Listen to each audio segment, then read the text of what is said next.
Remnants of discarded woolen garments coiled into neat strips are stacked and ready for new use on Karen Glasser's dining room table. This could have been a blazer, like a men's blazer. It's a nice heavyweight material. Karen needs that heft of real wool to make her braided rugs. She weaves the strips together, curving the edges so they're on the inside, protecting them from fraying. And because they're made with wool and because they don't have any raw edges, they're made as something that can last forever. Braided rugs date back hundreds of years. They were often common fixtures in farm and ranch houses. They were durable. The original braided wool rugs have lasted 100, 150 years. Because they came from worn out clothes, they were cheap to make. I think originally they came from a time when people didn't have very much. Back before central heating. It was a way of handling cold floors, of keeping people warm, of having something soft and warm underneath their feet. Karen learned how to make braided rugs from her late grandmother, Ruth Meeser. To her great delight, I think, that she handed down this tradition to one of her grandchildren. So this is a rug that Granny made, probably easily 50 years ago. And she would just make the rugs with whatever material she had available. It's called a hit and miss. Ruth and Karen's grandfather, George, and their family lived and worked on their farm in the Bitterroot. George was a ditch rider for the Big Ditch irrigation system. And they lived in a one-bedroom house that was known as the ditch house because Grandpa was a ditch rider.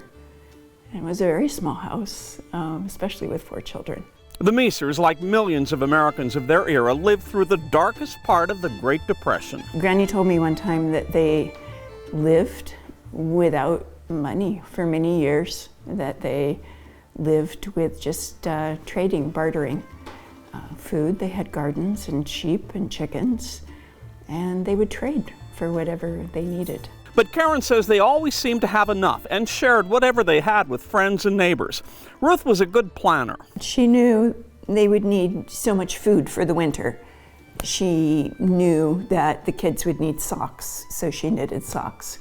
She knew that they would need so much wood to feed the wood stove. And she was always happy with what she had, and she made do with very little, and she didn't need a lot. Today, Americans are taking college classes to be less consumptive, to recycle, to lead less complicated lives. It's something that Karen's grandmother knew all along, that less really is more. She left me with an ideal that it isn't material goods that makes you happy.